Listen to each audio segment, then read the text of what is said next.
નમસ્કાર વિદ્યાર્થી મિત્રો, ગયા લેક્ચરમાં ચેપ્ટર નંબર 1 રસાયણ વિજ્ઞાનની કેટલીક પાયાની સંકલ્પનાઓ એની અંદર આપણે એસઆઈ એકમ પદ્ધતિ એનો અભ્યાસ કર્યો હતો, જેની અંદર પાયાની 7 ભૌતિક રાશિઓ, એના નામ, એની સંજ્ઞા અને એનો એસઆઈ એકમ. એના પછી બીજો જે ટોપિક હતો એ એસઆઈ એકમ પદ્ધતિ અથવા તો એસઆઈ પદ્ધતિમાં વપરાતા કેટલાક પૂર્વકો, એનો આપણે અભ્યાસ કર્યો હતો. તો એની અંદર 10⁻²4 થી શરૂ કરીને આપણે 10⁻²4 વચ્ચેના 20 પૂર્વકો, 10⁻18, 10⁻15, 10⁻12 એ બધા હતા, જેનો આપણે અભ્યાસ કર્યો હતો. એના પછી આપણે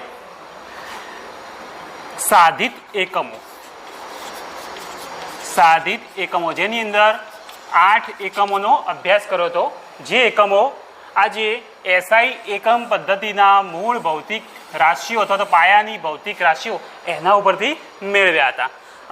એના પછી દળ અને વજન.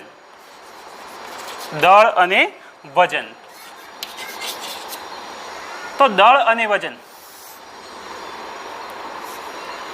તો આ એક અગત્યનો ટોપિક છે જેનો આપણે ફરીથી અભ્યાસ કરી લઈએ કે પદાર્થનું દળ અને પદાર્થનું વજન. હવે આપણે જાણીએ છીએ કે પદાર્થનું દળ લઈએ તો એ આપણે કિલોગ્રામ યા ગ્રામમાં લઈએ છીએ, વજન લઈએ તો પણ કિલોગ્રામ યા ગ્રામમાં લઈએ છીએ. તો દળ અને વજનમાં ફરક શું, તો જોઈએ. તેની વ્યાખ્યાયિત કરવું હોય પર્યાય આ રીતના લખી શકાય કે પદાર્થનું દળ એ પદાર્થમાં રહેલા દ્રવ્યનો જથ્થો દર્શાવે છે. ખાસ યાદ રાખીશું મિત્રો, દળ અને વજનમાં શું ફરક છે. જ્યારે પદાર્થનું વજન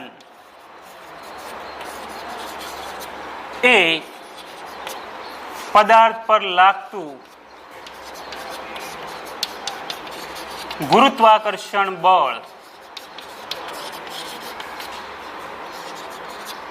દર્શાવે છે. તો આ ખાસ યાદ રાખીશું કે ભાઈ પદાર્થનું દળ એ પદાર્થમાં રહેલા દ્રવ્યનો જથ્થો દર્શાવે છે, જ્યારે પદાર્થનું વજન એ પદાર્થ પર લાગતું ગુરુત્વાકર્ષણ બળ દર્શાવે છે. એટલે બંનેમાં આટલો ફરક છે. જેમ કે આ ચોક છે, તો આપણે જાણીએ છીએ આ જે પદાર્થ છે ચોક એ કેલ્શિયમ કાર્બોનેટ CaCO3 ચૂનાના પથ્થરનો બનેલો છે. તો આનું દ્રવ્ય ચૂનાનો પથ્થર છે. તો આ જે ચોક છે જે દ્રવ્યનો બનેલો છે, એ દ્રવ્યનો જથ્થો જે આપણે દેખાય છે આવૃત ભાગ, તો એ પદાર્થનું દળ દર્શાવે છે. અને વજનમાં શું હોય, પદાર્થ પર લાગતું ગુરુત્વાકર્ષણ બળ, એ શું કહેવાય, વજન કહેવાય છે. ખાસ યાદ રાખીશું. એના પછી આ એક અગત્યનું છે જે MCQમાં પૂછાઈ શકે કે પદાર્થનું દળ હંમેશા અચળ રહે છે. કેવું રહેશે, અચળ રહે છે, જ્યારે પદાર્થ પર અથવા તો પદાર્થનું વજન એક જગ્યાએથી અથવા તો એક સ્થળેથી બીજા સ્થળે જતા બદલાય છે. હવે આ ખાસ યાદ રાખીશું કે પદાર્થનું દળ હોય એ કોઈ પણ જગ્યાએ પદાર્થ લઈ જાઓ તો એના દળમાં ફરક પડતો નથી, પરંતુ એનું વજન એક સ્થળેથી બીજા સ્થળે જતો બદલાય છે, સામાન્ય ફરક પડે છે. એનું કારણ શું, કારણ કે વજન એ ગુરુત્વાકર્ષણ બળ ઉપર આધાર રાખે છે. અમુક ઊંચાઈએ તમે જો તો ગુરુત્વાકર્ષણ બળમાં ફરક પડે છે. તો એના કારણે અલગ અલગ જગ્યાએ પદાર્થના વજનમાં શું થાય છે, ફેરફાર. તો એવું કહી શકાય કે પદાર્થનું વજન એક સ્થળેથી બીજા સ્થળે જતા બદલાય છે, કારણ કે ગુરુત્વાકર્ષણ બળ પણ બદલાય છે.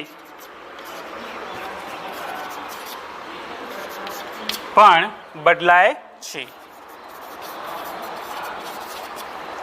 ત્રીજો મુદ્દો કે ભાઈ આ દળનો એકમ કયો, તો દળનો એસઆઈ એકમ જે આપણે 7 ભૌતિક રાશિની અંદર હતો જ ક્લિયર, પહેલો લંબાઈ હતો, બીજો શું હતો, દળ હતો, તો દળનો એસઆઈ એકમ કયો છે ભાઈ, કિલોગ્રામ.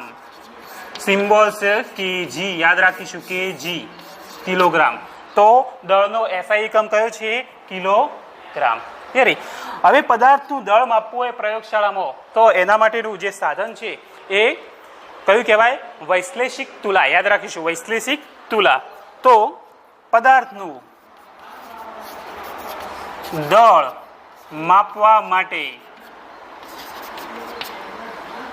પ્રયોગશાળામાં વૈશ્લેષિક તુલા, જેને વજન કાંટો પણ કહેવાય, વૈશ્લેષિક તુલાનો ઉપયોગ થાય છે. તો આ ખાસ યાદ રાખીશું મિત્રો. તો આ હતું દળ અને વજનની વાત.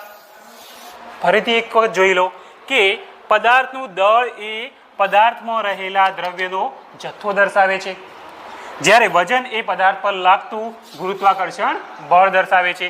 એના પછી પદાર્થનું દળ હંમેશા અચળ હોય, પરંતુ વજન એક સ્થળેથી બીજા સ્થળે જતો બદલાય છે. એનું કારણ શું, પદાર્થ પર લાગતું ગુરુત્વાકર્ષણ બળ. જો ગુરુત્વાકર્ષણ બળ બદલાતું હોય અલગ અલગ જગ્યાએ તો પદાર્થનું વજન પણ બદલાશે, કારણ કે પદાર્થનું વજન એ ગુરુત્વાકર્ષણ બળ પર આધાર રાખે છે. એની વ્યાખ્યામાં જ લખીશું કે ભાઈ પદાર્થ પર લાગતું ગુરુત્વાકર્ષણ બળ એનું શું કહેવાય, વજન કહેવાય. પછી પદાર્થનું દળ હંમેશા અચળ રહે છે, ખાલી વજનમાં ફરક. દળનો એસઆઈ એકમ કયો છે, કેજી, કિલોગ્રામ. અને લાસ્ટમાં પદાર્થનું દળ માપવા માટેનું પ્રયોગશાળામાં વપરાતું સાધન કયું છે, વૈશ્લેષિક તુલા. કયું છે, વૈશ્લેષિક તુલા. હવે એના પછી આપણે જે વાત કરવાની છે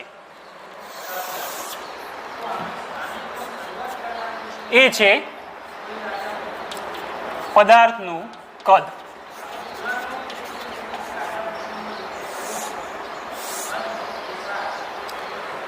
તો પદાર્થનું કદ, તો આપણે જે 7 પાયાની ભૌતિક રાશિઓ જે જોઈ હતી એની અંદર કદ તો નહોતું, પરંતુ જે સાદી એકમો જોયા હતા એની અંદર પદાર્થના કદનું આપણે સૂત્ર મેળવ્યું હતું પરિમાણ ઉપરથી. જેમ કે પદાર્થનું કદ એનું પરિમાણ શું આવશે, 3 વખત લંબાઈનો ગુણાકાર, એટલે કે લંબાઈ ગુણ્યા લંબાઈ ગુણ્યા લંબાઈ. તો શું થાય, લંબાઈનો ઘન. તો એના ઉપરથી જો કદનો એકમ લખવો હોય તો શું લખાય, લંબાઈ સમા મપાય એસઆઈ એકમ મીટર અને એનો ક્યુબ. તો એના ઉપરથી આપણે લખી શકીએ કે કદનો એસઆઈ એકમ જો બનાવવો હોય સાધિત એકમ ઉપરથી તો શું મળશે, મીટર ક્યુબ. હવે જનરલી રાસાયણિક પ્રયોગશાળામાં યાદ રાખીશું ખાસ, નાના કદનો ઉપયોગ થાય છે. કેવા, નાના કદનો ઉપયોગ થાય છે. એટલા માટે મીટર ક્યુબની જગ્યાએ બીજા 2 એકમો વપરાય છે, એ છે સીએમ ક્યુબ અને ડીએમ ક્યુબ. સીએમ ક્યુબ અને ડીએમ ક્યુબ. સેન્ટીમીટર ઘન, મીટર ઘનની જગ્યાએ કયો એકમ વપરાશે, સેન્ટીમીટરનો ઘન. એન્ડ ડેસીમીટર ઘન. આ 2 એકમો પ્રયોગશાળાની અંદર વપરાય છે, કારણ કે મીટર ક્યુબ એકમ ઘણો મોટો છે ત્યારે, અને કદ એકદમ જનરલી વધારે મોટું હોતું નથી. હવે જનરલી આપણે કોઈ પ્રવાહી અથવા દ્રાવણ લઈએ તો એના માટેનો એક બીજો એકમ છે સામાન્ય, નહીં કહેતા ભાઈ 1 લીટર પાણી, 1 લીટર દૂધ, 5 લીટર છાશ.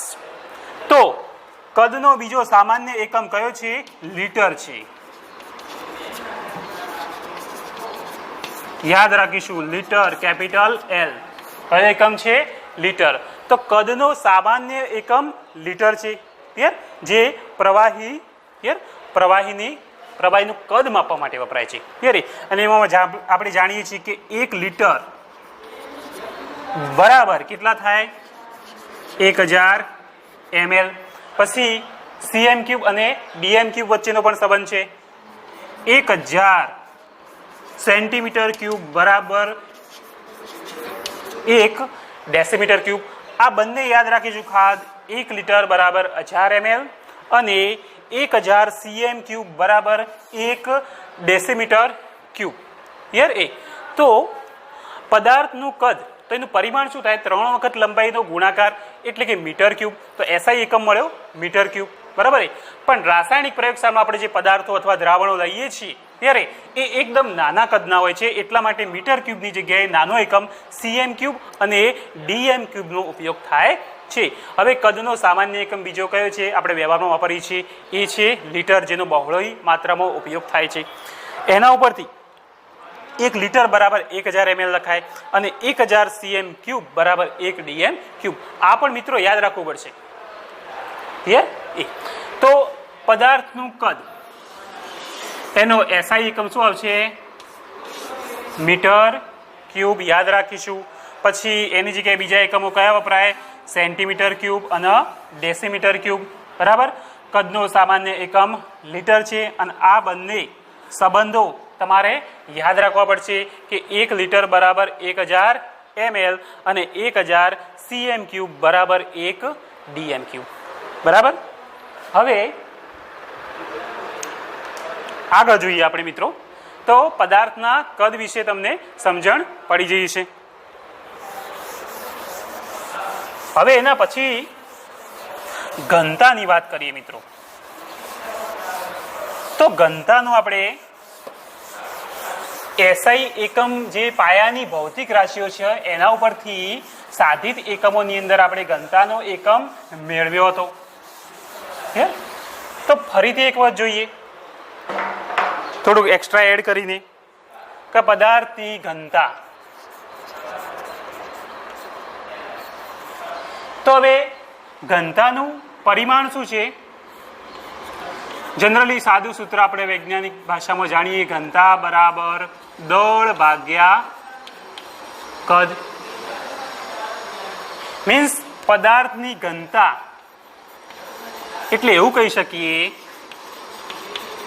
પ્રતિ નીચેનું કદ 1 એકમ લઈ લેવાનું, પ્રતિ એકમ કદમાં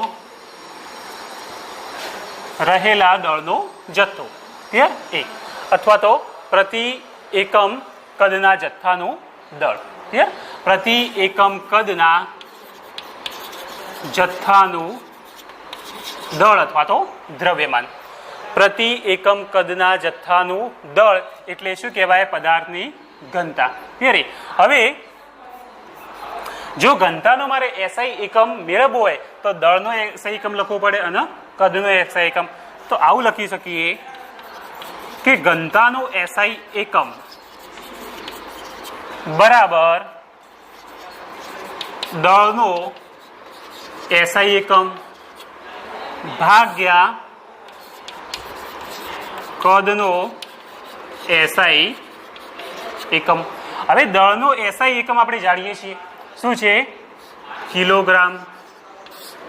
અને કદનો એસઆઈ એકમ કયો છે? મીટર ક્યુબ, જે સામે લખેલો છે. તો આવું શોર્ટમાં લખી શકાય કે જી મીટર રેઝ ટુ -3. ઉપર આવે એટલે શું થઈ જાય? -3. તો આપણને ઘનતાનો એસઆઈ એકમ આવો મળ્યો KG into metre raise to -3. યાદ રાખીશું. પરંતુ વૈજ્ઞાનિકો જે રસાયણ વૈજ્ઞાનિકો છે એ ઘનતાના નાના એકમનો મોટા ભાગે ઉપયોગ કરે છે, કારણ કે આ એકમ ઘણો મોટો છે, કિલોગ્રામ વાળો. તો ઘનતાનો જો નાનો એકમ લેવો હોય, ઘનતાનો નાનો એસઆઈ એકમ લેવો હોય તો મિત્રો શું મળશે? કેજીની જગ્યાએ શું કરી દઈએ? ગ્રામ. અને મીટર રેઝ ટુ -3 એની જગ્યાએ cm રેઝ ટુ -3. તો આ છે નાનો એકમ જ્યાં દળ જી. હિયર મીન્સ દળ શું છે? જી એટલે કે ગ્રામમાં છે અને નીચે કદ એ સમો છે cm -3 એટલે સેન્ટીમીટર રેઝ ટુ -3 માં છે. તો આ હતી ઘનતાની વાત. પદાર્થની ઘનતા એટલે પ્રતિ એકમ કદના જથ્થાનું દળ એટલે પદાર્થની ઘનતા કહેવાય.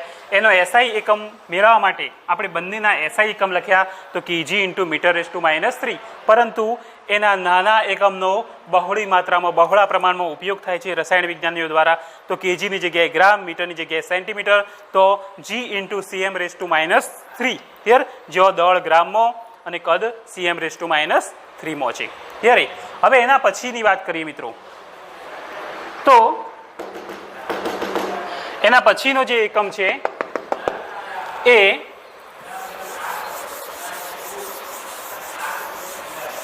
બંને બરાબર યાદ કરી લેજો, પદાર્થનું કદ અને પદાર્થની ઘનતા.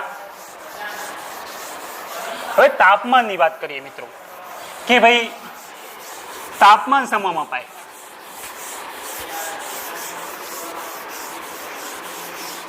તો પદાર્થનું જે તાપમાન છે એને માપવાના 3 માપક્રમો છે. યાદ રાખીશું. કેટલા ભાઈ? 3. કયા કયા? જે આગળના ધોરણોમાં કદાચ તમને યાદ હશે અને નહીં યાદ હોય તો આજે યાદ કરી લો. તો હવેનો જે ટોપિક છે તાપમાન, ટેમ્પરેચર.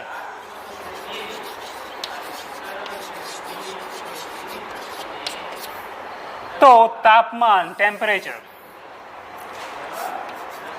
તો સામાન્ય રીતે તાપમાન માપવાના 3 માપક્રમો છે. યાદ રાખીશું. કેટલા? 3 માપક્રમ છે. કયા કયા? તો નંબર 1 અંશ સેલ્સિયસ. જનરલી આપણે આ એકમ જાણીએ છીએ, આને કહેવાય અંશ સેલ્સિયસ. બીજો એકમ છે અંશ ફેરનહીટ.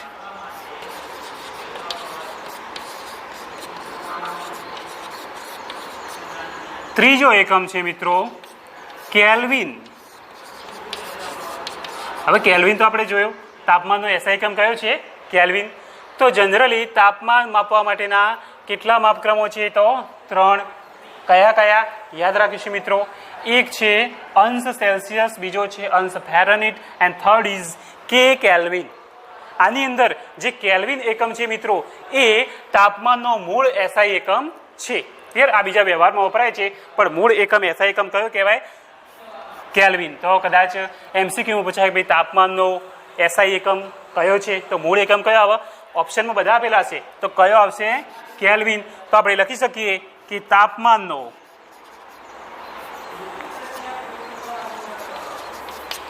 એસઆઈ એકમ કેલ્વિન છે, જેનો સિમ્બોલ છે કે. તો યાદ રાખીશું કે તાપમાનનો એસઆઈ એકમ કયો છે? કેલ્વિન છે. હવે જનરલી આપણે થર્મોમીટરમાં જોઈએ છીએ, જે ટેમ્પરેચર માપવા માટેનું થર્મોમીટર જે હોય છે, તો એ થર્મોમીટરની અંદર આપણે જોઈએ કે ભાઈ 0° સેલ્સિયસથી 100° ક્લિયર સુધીના કાપા આપેલા હોય છે, અંકિત કરેલા હોય છે.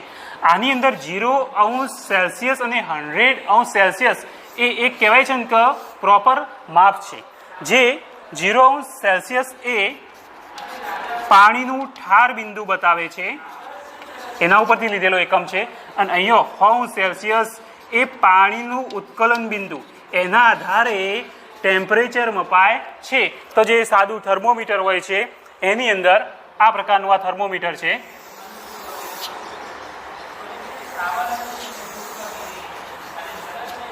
તો અહીંયા માનો કે 0° સેલ્સિયસનો કાપો છે અને અહીંયા 100° સેલ્સિયસનો કાપો છે.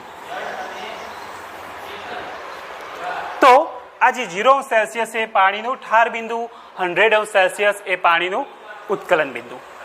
હવે મિત્રો હવે બીજા જે એકમ છે ફેરનહીટ અને કેલ્વિન. ધારો કે આ ટેમ્પરેચર મેં લખ્યું કે ભાઈ 0° સેલ્સિયસ છે, અહીંયા 100, કાં તો પછી અહીંયા માનો કે 30° સેલ્સિયસ છે.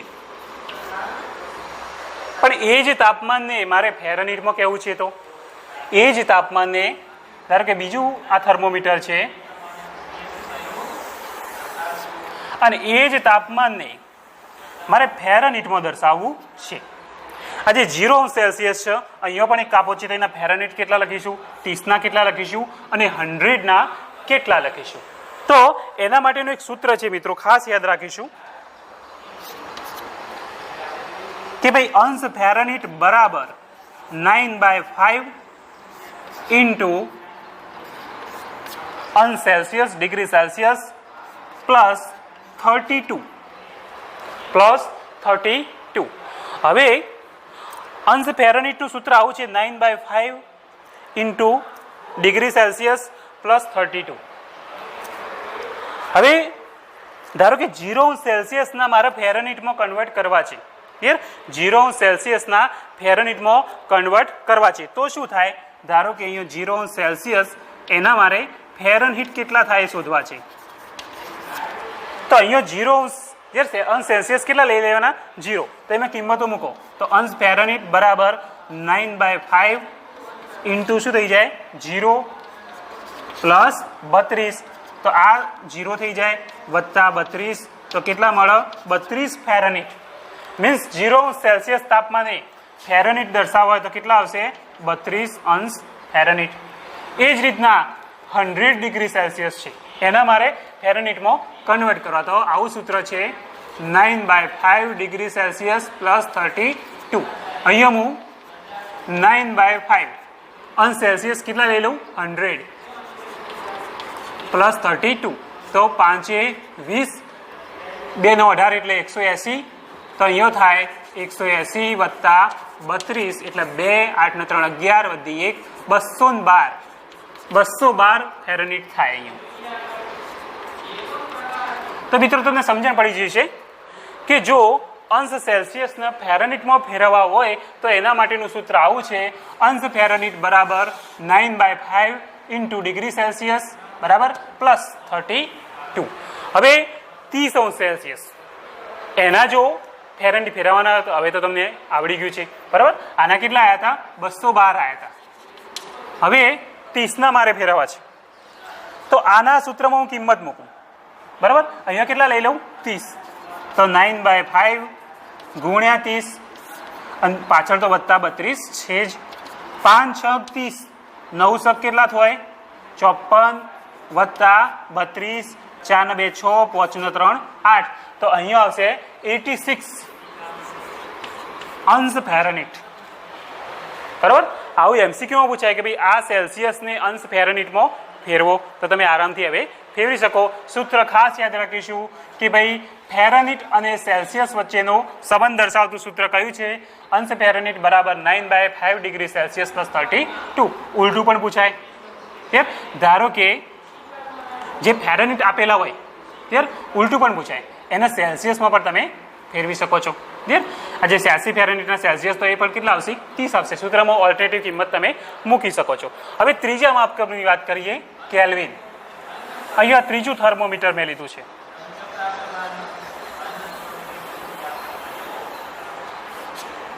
અહીંયા આપણા 0 સેલ્સિયસ છે, અહીંયા 30 ડિગ્રી સેલ્સિયસ છે અને અહીંયા 100 ડિગ્રી સેલ્સિયસ છે. હવે ફેરનહીટ ભૂલી જાઓ, આપણે સેલ્સિયસના કેલ્વિનમાં ફેરવવા છે. સેલ્સિયસના કેલ્વિન. તો એના માટે આવું સૂત્ર છે, ખાસ યાદ રાખીશું. જો સેલ્સિયસના કેલ્વિનમાં ફેરવવા હોય તો કેલ્વિન કે બરાબર અંશ સેલ્સિયસ વત્તા 273.15 273.15. તો આ ખાસ યાદ રાખવાનું છે. જો અંશ સેલ્સિયસના કેલ્વિનમાં ફેરવવા હોય તો સૂત્ર આવ્યું છે. તો 0 સેલ્સિયસના કેલ્વિનમાં ફેરવવા હોય તો સેલ્સિયસની જગ્યાએ કેટલા લખવાના છે? 0 વત્તા 273.15. તો જવાબ આવશે 273.15. તો આટલા કેલ્વિન થાય 0 સેલ્સિયસના કેલ્વિન. એટલે આની શરૂઆત કેટલાથી થશે? 273.15 કે. એ જ રીતના લાસ્ટમાં મારે 100 અંશ સેલ્સિયસના કેલ્વિનમાં ફેરવવા છે તો અહીંયા કેટલા મૂકી દેવાના? 100 વત્તા 273.15. તો 100 માં 273 એટલે 373. તો કેટલા થશે અહીંયા? 373.15 કેલ્વિન. હવે મિત્રો તમને સમજમાં આવી ગયું છે. હવે 30 ડિગ્રી સેલ્સિયસ છે એના મારે ફેરવવા છે તો ખાલી 30 અંદર એડ કરવાના છે. 273 ની અંદર કેટલા 30 એડ કરવાના છે એટલે કે 273.15 વત્તા કેટલા એડ કરીશું 30. અહીંયા 0 0 તો જવાબ આવશે 15 3 1 3 તો કેટલો આવશે 303.15 કેલ્વિન. તો હવે મિત્રો તમને સમજમાં આવી ગયું કે ભાઈ તાપમાનના 3 માપક્રમો છે. The first is on Celsius, second on Fahrenheit and third is Kelvin. એની અંદર તાપમાનનો મૂળભૂત SI એકમ કયો લેવાનો છે કેલ્વિન. ખાસ યાદ રાખીશું માપક્રમો એકમો 3 છે તાપમાનના.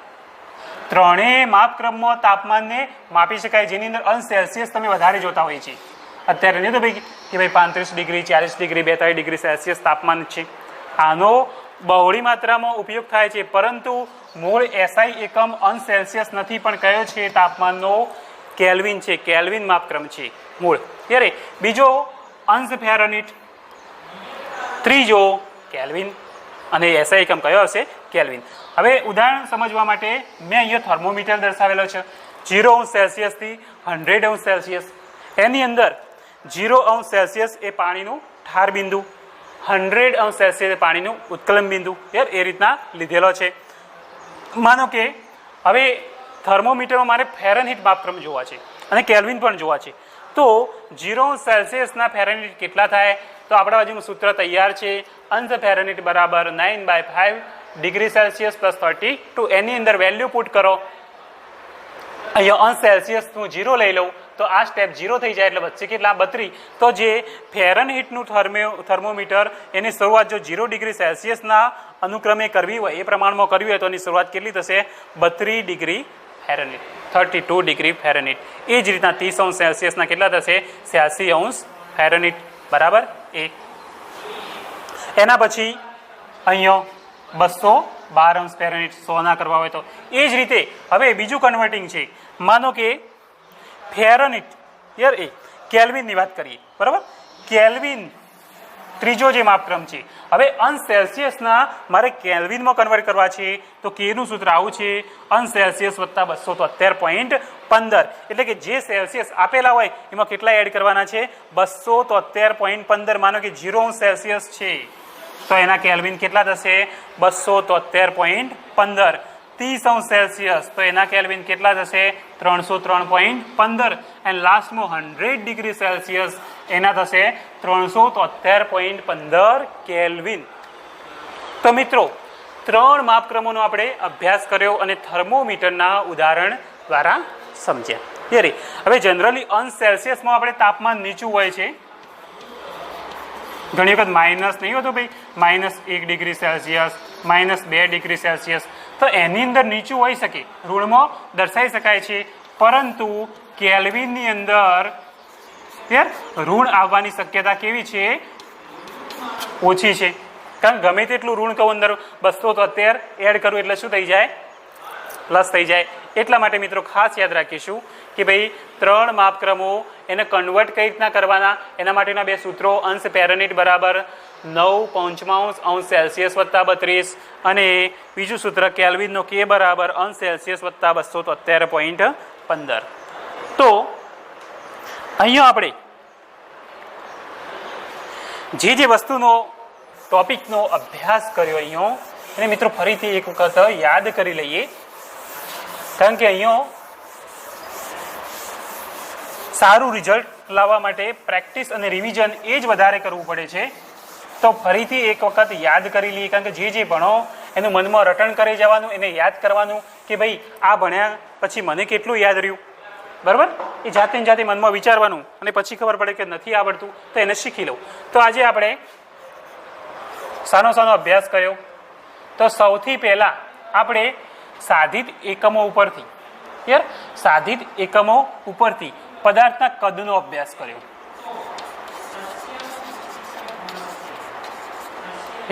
એના પછી પદાર્થની ઘનતાનો અભ્યાસ કર્યો અને ત્રીજા નંબરનો જે સાધિત એકમ છે મેન માપક્રમ છે આ જે માપક્રમ છે એનો અભ્યાસ કર્યો. તો પદાર્થનું કદ ક્લિયર? એનો એકમ આપણે કયો લીધો હતો? Metre cube. નાનો એકમ cm cube or dm cube. બીજો પણ હતો લીટર માટે 1 લીટર બરાબર 1000 ml, એટલે કે લીટર એકમનો પણ ઉપયોગ થાય છે. અને બીજો હતો એક 1000 cm ક્યુબ બરાબર 1 dm ક્યુબ. અને પદાર્થનું કદ માપવા માટે એનું સાધન પ્રયોગશાળામાં કયું હોય છે? વૈશ્લેષિક તુલા. આ પણ ખાસ યાદ રાખીશું. આની અંદર આટલું હતું. પછી ઘનતા. તો ઘનતાનું સૂત્ર હતું દળ ભાગ્યા કદ. એના ઉપરથી એકમ મેળવ્યો કેજી. કદનો મીટર ક્યુબ, તો એકમ મળ્યો કેજી મીટર -3.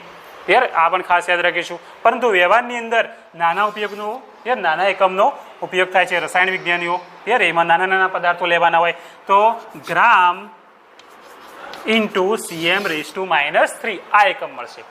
ત્યાર પછી લાસ્ટમાં આપણે તાપમાન માપવાના માપક્રમો, તો એની અંદર 3 હતા: અંશ સેલ્સિયસ, અંશ ફેરનહીટ એન્ડ કેલ્વિન. એની અંદર કેલ્વિન છે એ તાપમાનનો મૂળભૂત SI એકમ છે. અંશ સેલ્સિયસ વધારે પડતો વ્યવહારમાં વપરાય છે. થર્મોમીટર દ્વારા સમજ્યા કે હવે અંશ ફેરનહીટ અને સેલ્સિયસ વચ્ચેનો સંબંધ દર્શાવતું સૂત્ર આવું છે: 9/5 ઇન્ટુ અંશ સેલ્સિયસ વત્તા 32. ત્યાર પછી કેલ્વિન અને સેલ્સિયસ, સેલ્સિયસમાંથી કેલ્વિનમાં કન્વર્ટ કરવા હોય તો સૂત્ર આવું છે 0 ડિગ્રી અથવા તો અંશ સેલ્સિયસ વત્તા 273.15. તો આ 2 સૂત્રો છે મિત્રો. તો આજે 3 કદ, ઘનતા, તાપમાનનો આપણે અભ્યાસ કર્યો. તો આજે જે ભણ્યા આજનું એ બરાબર રિવિઝન કરી લેજો. અને કોઈ ટોપિકમાં, કોઈ થિયરીમાં સમજણ ના પડે તો તમે મને પૂછી શકો છો.